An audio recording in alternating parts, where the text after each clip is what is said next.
सभी को नमस्कार। मैं ताराचंद गुप्ता। आज हम पढ़ने जा रहे हैं रघुवीर सहाय की कविता कैमरे में बंद अपाहिज। रघुवीर सहाय की यह कविता लोग भूल गए हैं इस संग्रह से ली गई है। कविता का शीर्षक है कैमरे में बंद अपाहिज। जो शीर्षक है उस शीर्षक से हमें कुछ संकेत मिलता है कि अपाहिज को कैमरे में बंद करने का क्या मतलब हो सकता है। तो ये शीर्षक हमें बताता है कि अवश्य ही कवि यहाँ पर व्यंग्य कर रहा है।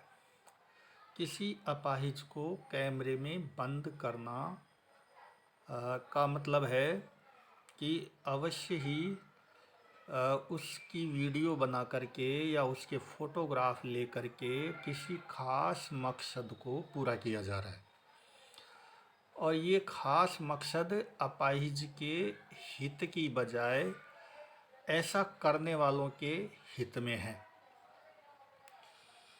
हम दूरदर्शन पर बोलेंगे, हम समर्थ शक्तिवान, हम एक दुर्बल को लाएंगे एक बंद कमरे में। कवि कहता है हम दूरदर्शन पर बोलेंगे। तो ये जो इस तरह से कह रहे हैं कि हम दूरदर्शन पर बोलेंगे, तो ये दूरदर्शन पर ये बोलने वाले कौन हैं? जो खुद को समर्थ और शक्तिवान कह रहे हैं वो लोग हैं मीडिया कर्मी। जो मीडिया कर्मी हैं वो लोग किसी दुर्बल व्यक्ति को लाते हैं, उस पर अपनी खबर बनाते हैं और फिर उसको प्रसारित करते हैं। ऐसा करने के पीछे उनका जो मुख्य मकसद होता है वो मकसद है अपने चैनल की टीआरपी बढ़ाना, अपने चैनल को लोकप्रिय करना और अधिक से अधिक धन कमाना। लेकिन इसी के साथ वो जो संदेश देते हैं वो इस प्रकार का देते हैं कि उससे लगता है कि ये किसी दुर्बल व्यक्ति को अपने चैनल पर ला करके दुनिया को दिखाते हैं। तो उस दुर्बल व्यक्ति की जो पीड़ा है उस पीड़ा से लोग रूबरू होंगे और उस दुर्बल व्यक्ति की मदद हो सकेगी। पर वास्तव में ऐसा करते हुए एक व्यावसायिक नज़रिए और व्यावसायिक दबाव के चलते वो उसकी पीड़ा को भूल जाते हैं, बल्कि उसकी पीड़ा और बढ़ जाती है और उनका सारा जो ध्यान होता है वो अपने चैनल को अधिक से अधिक लाभ हो इस बात पर होता है। तो कवि कहते हैं कि मीडिया कर्मी कह रहे हैं कि हम दूरदर्शन पर बोलेंगे, हम समर्थ शक्तिवान, हम एक दुर्बल को लाएंगे एक बंद कमरे में। हम समर्थ हैं, शक्तिवान हैं। मीडिया के लिए कहा भी जाता है कि ये जिसको चाहे ऊपर उठा दे, जिसको चाहे गिरा दे। हम एक दुर्बल को लाएंगे एक बंद कमरे में। जहाँ रिकॉर्डिंग की जाती है वो एक बंद कमरा होता है। उससे पूछेंगे तो आप क्या अपाहिज हैं? तो आप क्यों अपाहिज हैं? आपका अपाहिजपन तो दुख देता होगा, देता है। कैमरा दिखाओ इसे बड़ा बड़ा। हाँ तो बताइए आपका दुख क्या है, जल्दी बताइए। वह दुख बताइए, बता नहीं पाएगा। अब यहाँ पर जो प्रश्न खड़े किए हैं कविता में वो इस प्रकार के हैं कि जो दुर्बल व्यक्ति जो बंद कमरे में लाया गया है, जहाँ उसकी रिकॉर्डिंग की जा रही है, जो दूरदर्शन पर प्रसारित होना है, तो उस पीड़ित व्यक्ति जो कि एक अपाहिज हैं उससे सवाल किस प्रकार का करते हैं वो लोग उससे पूछेंगे तो आप क्या अपाहिज हैं, अर्थात आप क्या विकलांग हैं। अब इससे हम सोच सकते हैं कि ये भी किस तरह का प्रश्न है कि हम किसी विकलांग से यह पूछ रहे हैं उसको देख करके कि क्या आप विकलांग हैं, क्या आप अपाहिज हैं। तो इस तरह का जो प्रश्न होता है वो पीड़ित व्यक्ति की पीड़ा को बढ़ाने वाला होता है। अगला प्रश्न किया तो आप क्यों अपाहिज है। अब भला इस प्रकार की भी कोई बात की पूछी जाती है कि आप विकलांग क्यों हैं। अब यदि उस व्यक्ति के ही हाथ की बात होती कि वो विकलांग क्यों है तो विकलांग होता ही क्यों। तो और अगला प्रश्न है आपका अपाहिजपना तो दुख देता होगा, देता है।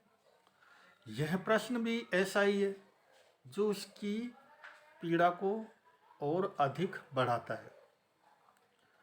अपाहिजपना अगर दुख नहीं देता तो क्या सुख देता है। लेकिन प्रश्न इस तरह के पूछ रहे हैं मीडिया कर्मी कि आपका अपाहिजपना तो दुख देता होगा, और फिर पूछ रहे हैं कि देता है। अब वो अपने मुंह से बोल करके बताए कि हाँ अपाहिजपना दुख देता है, और फिर वो कैमरामैन की तरफ इशारा करके कहता है कि कैमरा दिखाओ, इसे बड़ा बड़ा दिखाओ, यानी उस अपाहिज व्यक्ति को बड़ा दिखाने के लिए कह रहा। हाँ तो बताइए आपका दुख क्या है, जल्दी बताइए, वह दुख बताइए। बता नहीं पाएगा, यानी उसमें दुख बताने के लिए सवाल इस प्रकार के किए हैं कि दुख, ऐसे सवालों का जवाब देना उसके लिए कठिन हो गया। और फिर यहाँ समय निकला जा रहा है और यहाँ एक एक सेकंड बहुत महत्वपूर्ण होता है, इसलिए वह भी दबाव है। तो वो कहते हैं कि जल्दी बताइए, वह दुख बताइए। अब कोई व्यक्ति जो दुखी है और उससे यह प्रश्न किया जा रहा है कि अपने दुख को बताओ, जल्दी बताओ, वो क्या बता पाएगा। तो यहाँ पर कवि ने अगली पंक्ति में लिखा बता नहीं पाएगा। सोचिए, बताइए। मीडिया कर्मी अब उस पर दबाव दे रहे हैं कि सोचो, बताओ आपको अपाहिज होकर कैसा लगता है। कैसा यानी कैसा लगता है, हम खुद इशारे से बताएंगे कि क्या ऐसा। यानी मीडिया कर्मी जब ये प्रश्न करता है और वो जवाब नहीं दे पाता है बल्कि वो निरुत्तर हो जाता है, उसका दुख और अधिक बढ़ जाता है, तब वो अपनी तरफ से उसकी मदद कर रहे होते हैं संकेत करके कि क्या तुम्हें दुख इस प्रकार का लगता है, ऐसा लगता है। सोचिए, बताइए, थोड़ी कोशिश करिए, यह अवसर खो देंगे। आप जानते हैं कि कार्यक्रम रोचक बनाने के वास्ते हम पूछ पूछ कर उसको रुला देंगे। यानी जो दूरदर्शन के लोग हैं जो इस तरह की कार्यक्रम तैयार करते हैं, वो पूछ पूछ करके इस तरह के सवाल पूछेंगे कि उसका दुख हल्का होने की बजाय बढ़ेगा और वो रो पड़ेगा। इंतज़ार करते हैं, आप भी उसके रो पड़ने का करते हैं। रुला देंगे, इंतज़ार करते हैं, आप भी उसके रो पड़ने का इंतज़ार करते हैं। उधर जो दर्शक हैं उन पर भी यही बात कही जाती है उनके लिए कि वो भी इसी का इंतज़ार कर रहे हैं, रो पड़ने का। ये प्रश्न पूछ रहे हैं, लेकिन ये प्रश्न पूछा नहीं जाएगा।